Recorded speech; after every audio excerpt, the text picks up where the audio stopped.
Depuis le 18 octobre 2022, une vingtaine de pays africains sont interdits de visa pour les Émirats arabes unis.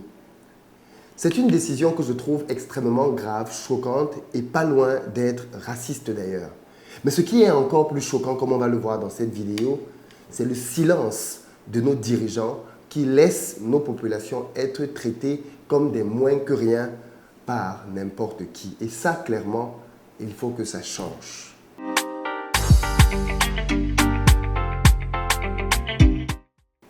Salut à toi, bienvenue sur ma chaîne. Moi, c'est Philippe Simon et ici, je te parle de business, d'entrepreneuriat, de mindset parce que c'est grâce à tout ça qu'on va développer notre communauté. Donc, si toi aussi, tu veux en faire partie, tu t'abonnes et tu actives la cloche des notifications pour ne manquer aucune de nos pépites vidéo comme celle-ci.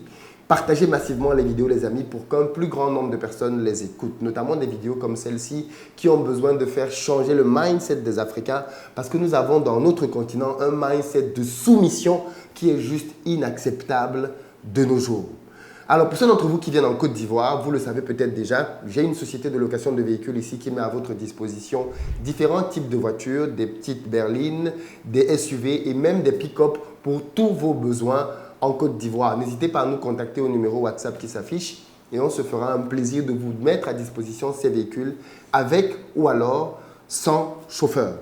Ceci dépendra bien évidemment de vous et de vos besoins. Mais contactez-nous pour avoir un séjour sécurisé en Côte d'Ivoire. Et si vous êtes en Côte d'Ivoire et que vous êtes dans une entreprise, n'hésitez pas aussi à nous contacter. On peut mettre à disposition de votre entreprise des véhicules pour vous permettre de vous focaliser sur votre cœur d'activité, sur votre cœur de métier. Puis enfin, ceux d'entre vous qui aujourd'hui font déjà du VTC ou veulent en faire, on peut vous permettre d'être connecté aux différentes plateformes Uber et Yango parce qu'on est partenaire de ces plateformes. Il faut savoir que pour être partenaire d'Uber, par exemple, il vous faut une flotte de 25 véhicules. Et ce n'est pas tout le monde qui a ce type de flotte. Donc, rejoignez-nous pour qu'on puisse vous aider à intégrer ces plateformes, mais surtout vous former au business pour que vous compreniez comment optimiser votre rentabilité dans cette activité. Parce qu'en fait, beaucoup de gens pensent juste qu'il faut avoir une voiture, avoir accès à l'application et ça marche. Non, en fait, il y a des stratégies que vous ne connaissez pas, qu'on peut vous mettre à votre disposition pour vous permettre de développer votre chiffre d'affaires. Mais je ne vous en dis pas plus. Le numéro s'affiche. Contactez-nous, vous aussi,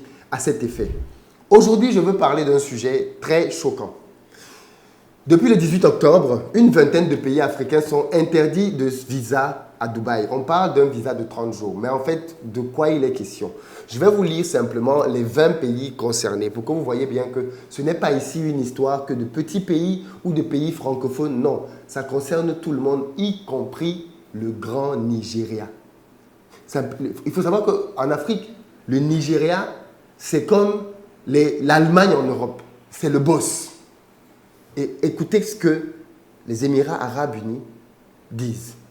20 pays africains sont concernés, parmi lesquels le Ghana, la Sierra Leone, le Soudan, le Cameroun, le Nigeria, le Libéria, le Burundi, la République de Guinée, la Gambie, le Togo, la République démocratique du Congo, le Sénégal, le Bénin, la Côte d'Ivoire, le Congo, le Rwanda, le Burkina Faso, la Guinée-Bissau, les Comores et la République dominicaine. 20 pays n'ont plus accès aux Émirats arabes unis. Mais je vais d'abord commencer par demander qu'est-ce que les Africains vont faire à Dubaï.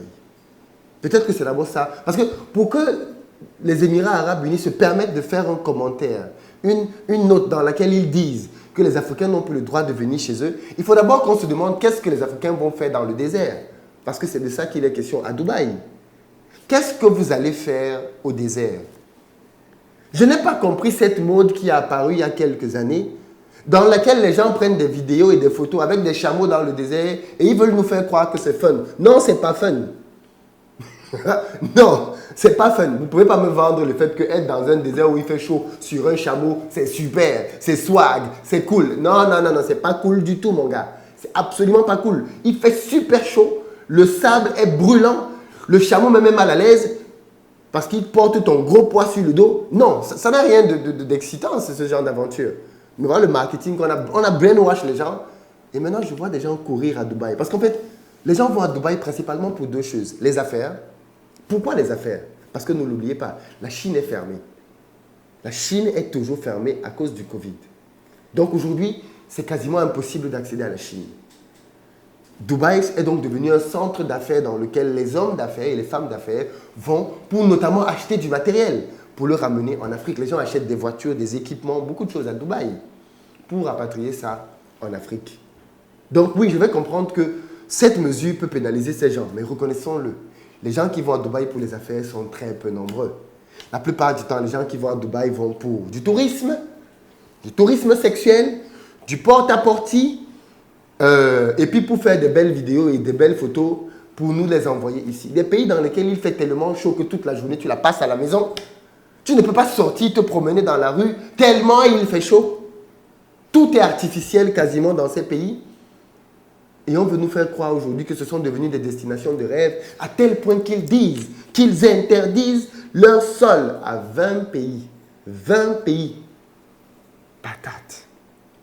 Mais est-ce que les Africains ont oublié que ces pays-là sont des pays dans lesquels d'abord on n'aime pas beaucoup les Noirs? Oui, il faut aborder ce sujet. Je sais que quand j'aborde des sujets comme ça, vous commencez à être mal à l'aise. Mais il faut se dire la vérité. Il y a beaucoup de racisme dans le Middle East. Beaucoup de racisme dans tous ces pays-là. Qatar, Émirats Arabes Unis, ce sont des pays dans lesquels les Noirs ne sont pas bien vus. On le sait. Est-ce que vous vous souvenez encore de ces vidéos qu'on a vues qui nous avaient déchiré le cœur, dans lesquelles on voyait des femmes qui étaient dans une sorte d'appartement? Ce qu'on faisait, c'était qu'ils vendaient des filles dans des maisons comme prostituées, comme des esclaves. Surtout moi, j'avais que 2 heures de repos. Toute la journée, je dois travailler, je dois faire tout ce qu'ils me demandent et abuser de moi sexuellement. Et tout ça, il n'y a pas de repos. Et il y a aussi on te bat, on te fouette avec la ceinture. Certaines étaient enceintes, elles avaient été enceintées par leur maître et qui les battait, les violait, couchait avec elles à volonté. C'était devenu des esclaves sexuels. Elles se plaignaient parce qu'en plus, on confisque leur passeport. Il a pris mon passeport. C'est la première chose quand il prend, quand il vous salue. J'ai vu récemment une vidéo sur Internet dans laquelle on montrait une jeune Guinéenne de 16 ans qui était à vendre pour aller travailler dans une autre famille. On te dit, elle n'a pas de droit, ne vous inquiétez pas, elle est soumise, elle fait tout ce que vous voulez. De toutes les façons, vous avez son passeport, elle ne peut pas repartir. Ils ont créé un réseau mafieux dans lequel on fait des trafics de femmes là-bas de ménage. Et voilà le pays qui se permet de dire maintenant aux gens, vous ne venez pas chez nous. Mais c'est une bonne nouvelle. Quelque part, c'est une bonne nouvelle. Au fond. Pourquoi les Africains acceptent d'être ridiculisés à ce point? Même Dubaï, maintenant, se permet ce genre de choses. Ceux qui disent que Dubaï, c'est le tourisme, il y a quel tourisme à Dubaï? Vous connaissez pas l'Afrique, en fait. Hein? Quand vous pensez à Assini, vous avez envie d'aller à Dubaï? Quand vous pensez à Cape Town, vous avez envie d'aller à Dubaï? L'Afrique regorge d'endroits paradisiaques. Et en plus, beaucoup d'endroits en Afrique sont vierges parce que le tourisme n'est pas développé en Afrique. Et donc, beaucoup de sites paradisiaques ne sont même pas souillés par l'homme. Donc, on peut encore avoir des expériences authentiques en Afrique, chose qu'on ne retrouve nulle part ailleurs. Dubaï est tellement beau, tellement bien, que la famille princière veut acheter des terrains au Kenya. Vous vous rappelez que j'ai fait une vidéo ici dans laquelle je vous expliquais que les Maasai, la fameuse tribu célébrissime, les Maasai, étaient en danger parce que le gouvernement kenyan était en train de les repousser de leur terre ancestrale pour céder ces terres-là à la famille royale des Émiratis. Donc, c'est tellement bien là-bas qu'eux, ils veulent venir acheter des terres en Afrique pour leur propre tourisme, pour leur propre villégiature. Ils veulent venir en Afrique et nous, on veut aller dans leur désert. Brainwash. Mais je trouve ça tellement irrespectueux. Mais le racisme dans ces pays s'explique même de manière historique. Oubliez-vous qu'on a eu 1400 ans d'esclavage arabo-musulman sur le continent africain. On n'en parle pas beaucoup. On parle beaucoup de l'esclavage occidental, oui, qui était une boucherie. Mais on ne parle pas beaucoup de l'esclavage arabo-musulman qui a duré 1400 ans. 1400 ans sur le continent africain. Mais vous savez ce qui est pire dedans? C'est que tous les hommes noirs étaient castrés. Parce qu'on ne voulait pas qu'ils se reproduisent. C'est pour ça que vous allez aux États-Unis, vous avez beaucoup de Noirs là-bas, issus de parents d'esclaves. Vous allez dans les pays du Middle East, vous n'avez pas de Noirs. Vous allez dans les pays arabes, vous n'avez pas beaucoup. Il y a des Noirs, hein, mais vous n'en avez pas beaucoup. Pourquoi? Parce qu'on castrait systématiquement les Noirs. Pour pas qu'ils se reproduisent. Vous pensez donc que des gens qui ont esclavagisé pendant 1400 ans vont avoir du respect comme ça, tout à coup, soudain, pour les Noirs? Ils vont avoir subitement comme ça Non, non, non, non, non, bien sûr que non, bien sûr que non. Non, il y a un racisme profond dans ces pays. Et ce qui est encore plus choquant, c'est que quand ce genre de vidéos vont sortir, les premières personnes qui vont être offusquées et offensées contre moi, parce que je dénonce ça, ce sont les frères africains de confession musulmane. Parce qu'ils vont faire une amalgame.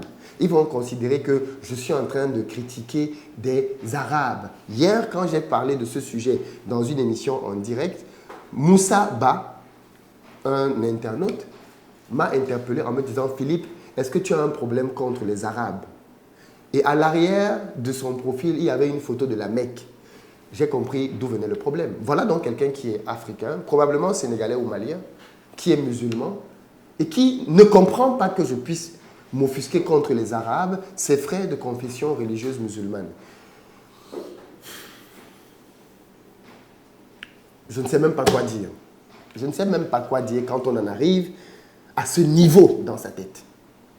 À ce niveau dans sa tête de confusion des choses. Est-ce que c'est parce que je suis chrétien que je dois accepter les bêtises que le viol des papes sur des enfants mineurs? Est-ce que c'est parce que je suis chrétien que je dois accepter le pillage au nom de l'Église catholique de l'Afrique? Est-ce que c'est parce que je suis musulman que je dois accepter comment j'appelle ça, qu'on traite mes sœurs africaines comme des esclaves sexuels dans ces pays-là parce qu'on partage la même foi? C'est vrai. Au nom de la religion commune, on doit se taire et tout accepter. Moi, je pense que les gens qui ont ce genre d'attitude font partie des gens qui font que beaucoup de gens estiment que ces religions-là ne font que du mal aux Africains.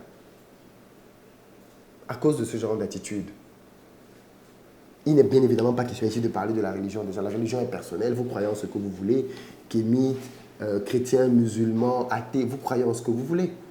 Mais je pense qu'aucune de ces croyances ne doit justifier le racisme, ne doit justifier la maltraitance, ne doit justifier les viols sur des femmes, ne doit justifier que des jeunes gamines de 15-16 ans sont envoyées là-bas pour devenir des esclaves sexuels. Qu'est-ce qui justifie ça? Quel est le Coran qui prône ça? Aucun Coran ne prône ça. Aucun Coran ne prône ça. Mais le plus choquant, au-delà de tout ça, c'est le manque de réaction de nos autorités. C'est le manque de réaction de nos autorités. Je pense que les pays africains ont beaucoup de moyens de mettre aussi la pression sur Dubaï. Ces pays-là ont une grande compagnie qu'on appelle Emirates, qui opère en Afrique dans plusieurs pays. Donc, qui fait du business et de l'argent en Afrique. Les pays africains ont des moyens aussi de pression sur ce pays-là. Mais ils ne font rien. Dans les prochaines vidéos, je vais vous expliquer pourquoi ils ne font rien. Parce que sinon, cette vidéo va être trop longue. Mais dans les prochaines vidéos, je vais en faire deux pour vous expliquer deux raisons pour lesquelles nos pays ne font rien. Rien du tout. En tout cas, moi, je suis offusqué, je suis choqué par ça. Je suis choqué que... Alors attention, on peut ne pas être d'accord avec certains ressortissants de pays. On peut estimer que tel pays vient et fait de la délinquance. Mais il y a d'autres moyens, mon ami. Tu peux faire ça de manière diplomatique. Tu peux simplement dire à tes ambassades, ne leur donnez pas de visa. Tu peux dire ça comme ça. Note interne. Tu as besoin de venir afficher devant le monde entier 20 pays. C'est quoi ce mépris? C'est quoi cette arrogance? Toi, tu n'entres plus ici. Pour aller au désert avec la chaleur. En tout cas, toutes nos influenceuses porte-à-porte là, je ne sais pas où vous allez aller maintenant parce que les portes sont fermées. Vous ne pouvez plus aller là-bas. Les gens qui allaient manger le caca là, je ne sais pas comment vous allez faire parce que le royaume du caca maintenant est fermé. Vous allez faire comment? Peut-être que ça peut développer un réseau de porte-à-porte en Afrique. Hein. Bref, voilà ce que je voulais vous dire sur le sujet. Ça m'offusque Je ne sais pas ce que vous en pensez, vous le dites dans les commentaires, mais partagez la vidéo, faut qu'on change notre mindset, faut qu'on se rébelle intellectuellement. On ne peut plus continuer comme ça, c'est juste plus possible ni acceptable.